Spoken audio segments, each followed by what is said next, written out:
क्या आप भी चाहते हैं कि आपका किचन हमेशा साफ़ सुथरा वेल ऑर्गेनाइज्ड हो? जो चीज़ें जहाँ रखी हैं वापस उसी जगह पे वापस से मिल जाए, किसी भी चीज़ को ढूंढने में मेहनत ना करनी पड़े और आपको किचन में काम करने में कोई भी परेशानी ना हो। तो आज का ये वीडियो पूरी देखिएगा और अगर पसंद आए तो लाइक ज़रूर कीजिएगा। किचन को साफ़ करने के लिए टाइम निकालने की कोई ज़रूरत नहीं है कि मैं टाइम निकालूंगी उसके बाद किचन को क्लीन करूंगी।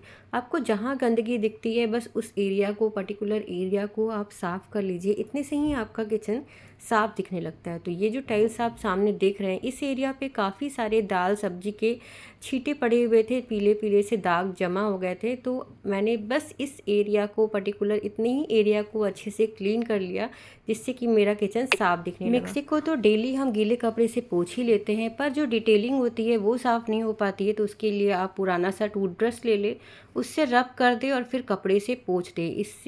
बस इतना करने से ही आपकी मिक्सी जो है वो हमेशा साफ़ रहेगी। तो देखिए, वाइट कलर की अगर मिक्सी है तो उसे क्लीन करना, उसे ढक कर के रखिएगा और हमेशा क्लीन रखिएगा, क्योंकि टाइम के साथ ये पीली पड़ने लगती है। मेरी पुरानी वाली मिक्सर ग्राइंडर का वही हाल हुआ था। ये मैंने सुजाता का नया जूसर मिक्सर ग्राइंडर लिया है, इसका लिंक डिस्क्रिप्शन में दे दूँगी। डिटेल वीडियो का रिव्यू मैंने अपने चैनल पर डाला हुआ है। तो देखिए, अगर आप बस ड्रॉर वगैरह तो हम टाइम टाइम पे, मैंने आपके साथ शेयर किया है कि टाइम टाइम पे जैसे ही आप कुकिंग कर रहे हैं तो एक ड्रॉर को निकाल के क्लीन कर ले। तो ड्रॉर के जो बाहर का आज मुझे क्लीन करना था, ड्रॉर के जो बाहर के ये सब है डोर हैं उन्हें मुझे क्लीन करना था। तो इसके लिए देखिए, आपको इसका भी ध्यान रखना है कि आप रिलैक्स होकर काम करें। मैंने एक छोटा सा स्टूल चेयर रखा हुआ है, इसके ऊपर बैठ करके मैं आराम से नीचे वाले पोर्शन की क्लीनिंग कर लेती हूँ। तो बस एक कपड़ा रखिए, सूती साफ़ कपड़ा रखिए, इससे क्लीनिंग बहुत ही आसान हो जाती है। पुरानी सूती साड़ी आपके घर में किसी की है तो वो आप कटिंग कर कर के रख सकते हैं, इससे सफाई बहुत ही आसान हो जाती है। बहुत ज़्यादा गंदा होने के बाद साफ़ करेंगे तो आपको ज़्यादा मेहनत करनी पड़ेगी। तो ज़रूरी है कि 2 से 3 दिन पे आप इसे भी क्लीन करते रहें और जो भी कपड़े से आप सफाई किए हैं उसको भी अच्छे से धो करके, पूरा ओपन करके धूप में सुखा लें, जिससे कि बैक्टीरिया जम्स उसमें ना रहें और किसी भी तरीके का स्मेल भी ना आए। तो देखिए, थोड़ी सी साफ़ सफाई से हमारा किचन क्लीन लगने लगता है। क्या होता है कि हम गंदगी देखते हैं एक दो जगह पे और हमें लगता है पूरा किचन ही गंदा हो गया है, अब तो मुझे सफाई करनी पड़ेगी। पर ऐसा नहीं है। हो सकता है वही एक पर्टिकुलर जगह हो जो गंदा हुआ हो, तो ऐसे में आप उसी एरिया को क्लीन कर लें। इस तरीके से अगर आपने कोई स्टूल रखा है या कोई काउंटर रखा है अपने किचन में तो उसके पीछे भी गंदगी जमा हो जाती है। टाइम टाइम पे वहाँ पे भी झाड़ू वगैरह लगाना काफ़ी ज़रूरी होता है।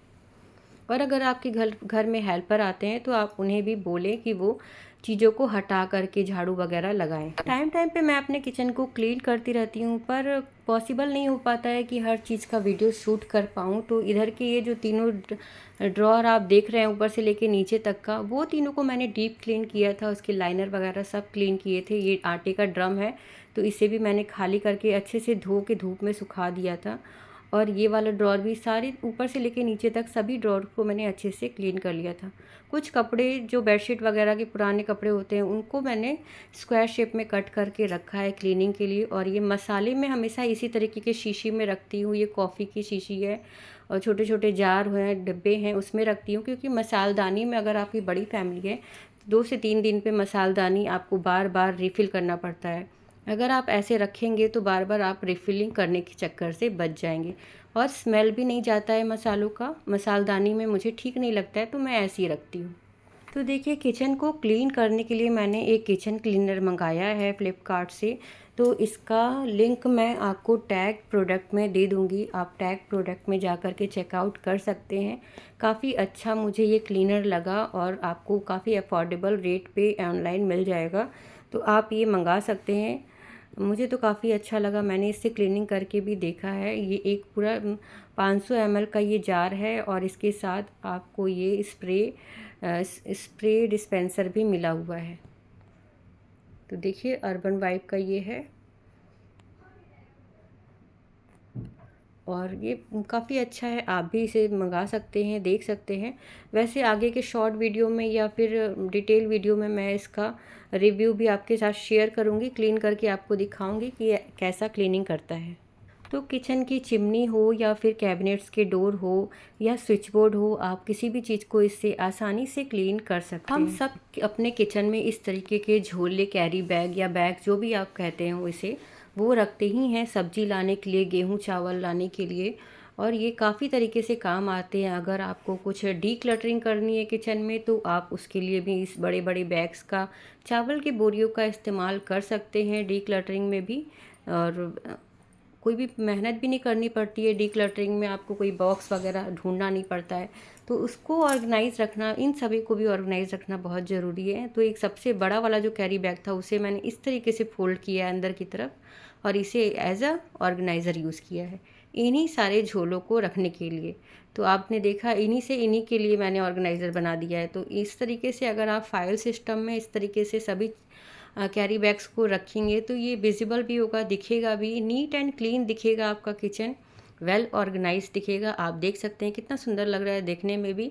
और जो छोटे छोटे बैग्स हैं उनके लिए मैंने एक अलग से बना दिया है। काफ़ी सारे इस तरीके के कैरी बैग्स हमारी किचन में इकट्ठा हो जाते हैं, तो आप इसका यूज़ कई तरीके से कर सकते हैं। कभी कभी किसी को कुछ देना रहता है तो कुछ झोले वगैरह ढूंढने पड़ते हैं, तो इस तरीके से करके आप किसी भी एक कबर्ड में रख दीजिए और जब भी आपको चाहिए आपको पता रहता है कि ये यहाँ पर है, वहाँ से आपको मिल जाता है। और अगर आप किसी काम में बिज़ी हैं तो किसी को भी बताएंगे तो किसी को भी आसानी से आपके किचन में सामान मिल जाएगा। किचन में काम करते समय गैस स्टोव पे तो सामान कुछ ना कुछ गिरता ही रहता है, ऐसा तो नहीं है कि गिरेगा नहीं, लेकिन अगर आप उसे तुरंत ही वाइप कर देंगे तो बाद में आप उसे स्क्रब करने से बच जाएंगे। बाद में यही सब दाल सब्जी के जो दाग होते हैं वो जम जाते हैं और फिर उसे बहुत ज़्यादा स्क्रब करना पड़ जाता है। तो ऐसा करने से आप बच जाएंगे अगर आप तुरंत साफ़ कर लेंगे तो। और देखिए मैंने बैंगल्स लिया था तो मैंने सोचा क्यों ना मैं आपको भी दिखाऊं, मुझे ये काफ़ी सुंदर लगता है पहनने में, तो आज मैंने इसे पहना था तो मैं सोची आपके साथ शेयर करूं। तो आपको कैसा लगा कमेंट में मुझे ज़रूर बताइएगा।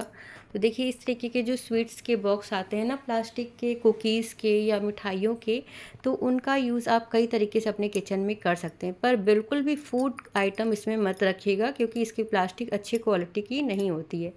तो मैं देखिए किचन में जो बर्तनों के कुछ स्क्रू निकल गए हों या कुकर का एक हैंडल था वो निकल गया हो, या फिर लाइटर है, एक छोटा सा स्क्रू ड्राइवर मैंने यहाँ रखा है, रबर बैंड रखा है, कुछ छोटे छोटे स्पून्स रखे हैं। तो इस तरीके से छोटी छोटी चीज़ों को आप ऑर्गेनाइज, बॉटल ओपनर है, तो इन सभी चीज़ों को आप इस ऑर्गेनाइज करके इसे अपने कबर्ड में रख सकते हैं, ड्रॉअर में। इस तरीके के स्टील के ट्रे पहले तो काफ़ी यूज़ होते थे, पर अब फैंसी फैंसी ट्रे मिलने लगे हैं तो इन्हें तो कोई पूछता ही नहीं है। लेकिन ऐसा नहीं है, इसको आप कई तरीके से अपने किचन में यूज़ कर सकते हैं क्योंकि ये वॉशेबल होता है, ख़राब भी नहीं होता है। तो जितने भी तेल या घी के कंटेनर होते हैं ना, मैं उनके नीचे इसको लगा देती हूँ। वैसे तो मैंने एक लाइनर लगाया हुआ है अपने ऑर्गेनाइज़र के ऊपर, तो उसे तो बहुत मेहनत होगी धोने में, इसे धोना बहुत ही आसान होता है। तो आप हमेशा इस तरीके के स्टील की चीज़ों को एज अ लाइनर यूज़ करें। तो देखिए मिठाई के बॉक्स को भी मैंने एज अ लाइनर यूज़ कर लिया है। ऐसी चीज़ें आपकी ऑर्गेनाइज दिखती हैं, नीट एंड क्लीन दिखती है। इस तरीके के देखिए, इस तरीके के आप बास्केट का भी इस्तेमाल कर सकते हैं। और इससे क्या होता है, एक एक चीज़ आपको अपने ऑर्गेनाइज़र के ऊपर से हटानी नहीं पड़ती है। बस एक बार आप ट्रे उठाएं और सारा सामान एक बार में हट गया, उसके बाद अब डस्टिंग वस्टिंग करके दोबारा से चीज़ों को रख दीजिए। तो देखा आपने कितना आसान हो जाता है इस तरीके के हैक्स का यूज़ करने से हमारा किचन का काम। मेरे पास एक ये लंच बॉक्स का पुराना सा लंच बॉक्स था जो कि ख़राब हो गया था, उसे मैंने एज अ ऑर्गेनाइज़र यूज़ किया है अपने जितने भी चाय की छन्नी है उन सभी चीज़ों को, या स्पैचुला है उनको रखने के लिए। दूसरा तरीका ये है कि आप इसमें फटे पुराने जो कपड़े होते हैं छोटे छोटे पीसेस में कट कर लीजिए और उन्हें आप इसके अंदर भर करके रख दीजिए। जितने भी कपड़े फट गए हैं, पुराने हो गए हैं, उनका आप इस तरीके से इस्तेमाल कर सकते हैं। अब आपको जब भी अपने किचन की क्लीनिंग करनी है, तेल वेल कहीं गिर गया है तो उसे पोंछना है, तो बस इस ढक्कन को खोल के निकालिए और उसे पोंछ दीजिए और पोंछने के बाद इसे फेंक दीजिए। क्योंकि ये वैसे भी वेस्ट कपड़े हैं तो आपको इसे हटाना ही था अपने किचन से, अपने घर से, तो इस तरीके से आप यूज़ करके हटा सकते हैं। तो देखिए इस तरीके के जो शैम्पू के बॉटल होते हैं ना, इन्हें आप as a soap dispenser use कर सकते हैं। इसमें आप अपना डिश वॉशर लिक्विड रख सकते हैं, हैंड वॉश रख सकते हैं। आप चाहें तो इसे थोड़ा डेकोरेट कर दीजिएगा और अपने किचन में यूज़ कर सकते हैं। इस तरीके के जो पुराने मग होते हैं उनका अगर कलर निकल गया है तो आप इसे एज अ ऑर्गेनाइज़र यूज़ कर सकते हैं नाइफ़ और पिलर रखने के लिए। और इसका जो हैंडल है इसे आप कहीं हैंग भी कर सकते हैं अपने विंडो के पैनल पे या फिर कहीं पे भी दीवार पे इस तरीके से अटका करके हैंग कर सकते हैं, आप देख सकते हैं। पर मैं इसे नीचे ही यहाँ पे ही रखती हूँ इसी तरीके से। और अगर बर्तन टूटा हुआ है तो बिल्कुल भी मत यूज़ कीजिएगा, उसे फेंक दीजिएगा। कोई भी डीआईवाई करने की ज़रूरत नहीं है। और देखिए जहाँ बर्तन हम धुल करके रखते हैं जो बास्केट में, उससे पानी निकलता है जिसकी वजह से कि हमारा मार्बल ख़राब हो जाता है। तो उससे बचने के लिए आप एक बड़ा सा ट्रे ले लीजिए, टब ले लीजिए और इसके ऊपर से आप अपना बास्केट, बर्तनों वाला बास्केट रख सकते हैं। तो इससे क्या होगा, पानी भी नीचे आ जाएगा और आपके बर्तन भी ड्राई रहेंगे। बहुत लोग टब का यूज़ करते हैं, टब में डायरेक्ट बर्तन रख देते हैं, पर वो ठीक नहीं रहता है क्योंकि पानी तो उसी में रह जाता है ना। तो बर्तन से निकल के पानी फिर बर्तन में ही लग जाता है जिससे कि बर्तनों पे दाग भी लग जाते हैं। तो ये हैक आप ट्राई कीजिएगा, ये बहुत ही बढ़िया हैक है। और आज का ये वीडियो आपको कैसा लगा कमेंट में मुझे ज़रूर बताइएगा। Thank you so much for watching. Please do like share subscribe.